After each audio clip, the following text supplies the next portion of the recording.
नमस्कार, मी गौरी सूर्यवंशी. एस मराठीमध्ये आपलं स्वागत. वळूया आजच्या बातमीकडे.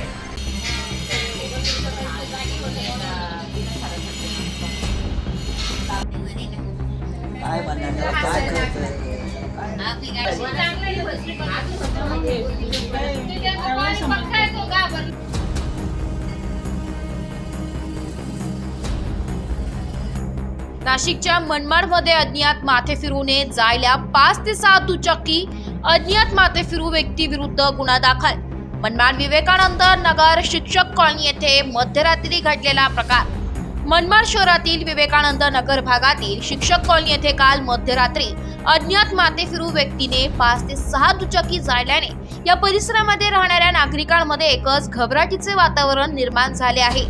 या संदर्भात मिळालेल्या माहितीनुसार रात्री 11 ते 12 वाजेच्या दरम्यान शिक्षक कॉलनी आणि परिसरामध्ये दुचाकी या ज्वलनशील पदार्थ टाकून जाळल्याची घटना घडली आहे. त्यामुळे या संदर्भात बाळ उगले यांनी दिलेल्या तक्रारीनुसार अज्ञात माथे फिरू व्यक्ती विरोधात गुन्हा दाखल करण्यात आलाय. एस मराठी न्यूज साठी प्रतिनिधी विजय बडोदे, नाशिक.